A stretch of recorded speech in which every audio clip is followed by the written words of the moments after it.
Hello, this is Guthrie Govan from the UK, and you're watching loudguitars.com. Good for you. Now, you've played with, like, since the Asia thing, you've played with all kinds of different, really killer musicians. What would you pick out as one of the most killer lineups that you've been with or recorded with over the last 2 years? There are two things that really cheered me up over the last couple of years. One was Lee Ritenour asking me to play on his Six-String Theory compilation album. So I turned up at the Henson Studios to re-record one of my tracks, and I was horrified to discover that the house band was Vinnie Colaiuta, Tal Wilkenfeld and Larry Goldings. So that was a fun day. Yeah, that sounds like an interesting lineup. And the other one would be getting the gig with Dizzy Rascal, Okay. who back home he's the rapper on the North American landmass. I'm sure you don't need any more rappers from the UK. You probably have a fairly healthy supply of your own. But yeah, he's huge over there. And I ended up in a 12 or 13 piece band backing him. We did a whole circuit of festivals over one summer. And that was fun, just playing songs that everyone knows. Right. Seeing regular audiences who don't have binoculars and notepads and are kind of waiting for you to play a sweep-picking lick wrong, they're just enjoying the music. And doing that at a festival with 100,000 people or whatever, that's a good feeling, and I would recommend that everyone try it. Yeah, absolutely. Yeah. Okay, changing direction a little bit, you've got your Suhr signature model I see sitting here beside you. I'm used to seeing you play the set neck mahogany Suhr. I believe it's a mahogany body. Yeah. Can you talk to us a little bit about this guitar? Permit me to explain. Mahogany has always been my favourite tree. My first decent electric guitar was a Gibson SG, so the guitar in my head always has that honky mid-range mahogany thing. When you travel as much as I do, and in the last month, to give you some idea, I've been to South Africa and Iceland. Currently up here in Montreal, we've been as far down as Georgia. You know, so if you've got a guitar made of absorbent wood, and mahogany is a spongy kind of a tree, it's going to move on a nightly basis. Every time you introduce it to a new climate, something horrible happens, and you're messing around with the truss rod 5 minutes before you go on stage. Part of the appeal of this was it's roasted maple, which is like regular maple, but they cook it in an oxygen-free environment, and all the filth, all the moisture and organic evil kind of comes out of the wood, and you're left with this purified structure. It's very resonant and it doesn't really move. And that's coupled with a basswood body and sort of boring maple top. Now, what did they do to make this guitar tonally compared to a mahogany guitar? I mean, obviously, basswood and maple sound very different from a Powell Farrell fingerboard with a mahogany body. Oh yeah, it's completely different, but I got used to it, and the way I see it now is this has all the mahogany frequencies, but it has more stuff low down and more stuff high up as well. So if I want to make it sound more mahogany, I'll use a mid-boost pedal or something like that to bring out that. This combination seems to have every frequency in equal measure. It doesn't favour any particular part of the spectrum. Are you using different pickups in this one? No, exactly the same pickups, which is really good for doing Suhr clinics, things like that, where we can say, here are 3 identical guitars. You know, everything about the wiring is the same. The only difference is the trees that we killed to make each guitar. And I think people can really hear it every night. But this seems like the most versatile, certainly for what we're doing with this band. Needing a screaming rock tone, but also a believable clean tone when you roll the volume knob down. And you're traveling with one guitar, right? Yeah. One guitar. That's incredible. And speaking about versatility, indeed. Speaking about versatility, I mean, when I came in this evening, I saw that they had a backline set up for you. We talked a bit about this before. What's it like going to all these different cities and really not kind of knowing until you get there what you're going to be toying with when you get on stage? Like having to play through backline at every venue. You're traveling with a guitar, that's it. Yeah, we try to plan ahead. I mean, certainly for all of this tour, it's been the same model of amp, the same model of speaker cab. Okay. The serial numbers will vary, but try to keep that consistency there, so it's gear I'm familiar with. So you are getting a Badger in there? Yeah. No, the real nightmares happen with certain other gigs where you turn up as a Fender Twin. So, okay, so you want screaming pinched harmonics and feedback, and you've provided me with this deafeningly loud country amp that will not overdrive. We have pedals for stuff like that, but So you have your list of pedals that you ask for. And Yeah. what is your basic setup in your pedal board? What are you using it for? Okay, it's a dinner tray, which is exactly the same size as my carry-on luggage, which is helpful, I think. It's practically weightless. And it's just the essentials. In some cases, something like a chorus pedal, I have a few chorus pedals I like, so that board just has the smallest one.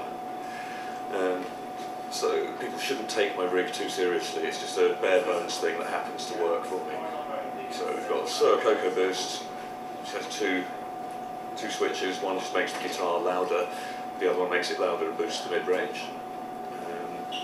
It's a Providence anodyne chorus pedal, which is very basic, just two knob affair.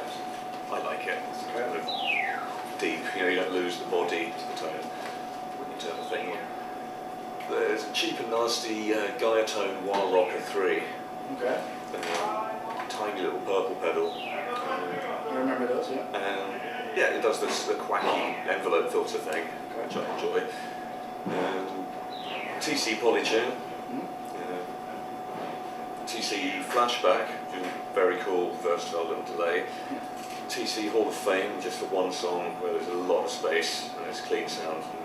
Need some kind of reverb tail there. Jerry Cantrell's signature wah, would you believe it? I didn't expect to like that thing as much as I do. It's a throaty, filthy sounding wah. And the volume pedal. I won't tell you which one it is because what I want to be using is the Dunlop volume pedal. Okay. It's just slightly too big for this current T tray. Okay. And I think that's about it. Very cool. Okay, now, if you were speaking one, as you do, to a class of students, and I'm sure you get the question all the time, show me how to play as fast as I can, show me how to play as fast as I can. Like, what is your approach to scaling and playing to build up to speed, basically? Really, my approach is don't worry about speed. My approach is play the music you hear in your head. That is kind of the fundamental objective of everything I've ever done. Like, try and invent music up here and then tell the guitar how to play it. So you start slow and then as you get more confident, you'll try to play things that are a little faster. But I think that the main thing is trying to make it sound good, trying to make it as in time as possible and then not wasting any energy. So trying to streamline every movement you make so it's not tiring you out. Find the most comfortable playing position and stuff like that. And then the speed will come naturally. Practice. In the same way that, it's a tired analogy, but the kid who can walk and is learning to run is not a drastically new skill. It's basically kind of walk but faster. And if you can walk first, you've got some idea what you're trying to do.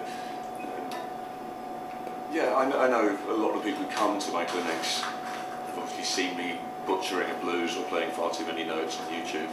I understand why they come along and they want some kind of esoteric secret of shred.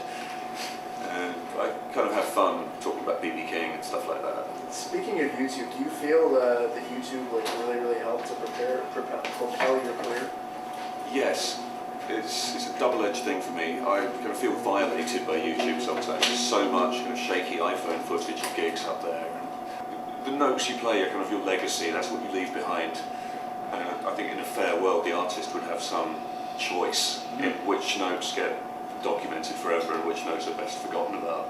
And the excited kid with his camera phone doesn't know that, so sometimes appalling things get posted on YouTube, and the kid might not tell the difference, but someone whose opinion I value might see it one day and they'll know.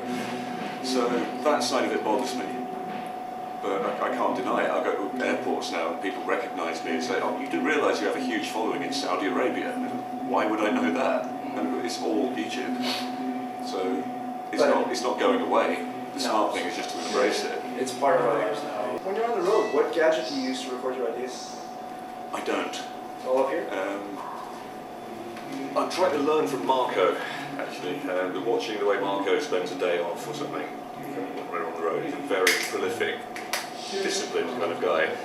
And it seems like he's got a very streamlined setup. And I had most of that set up anyway, so my plan is to get an Apogee 1 at some point.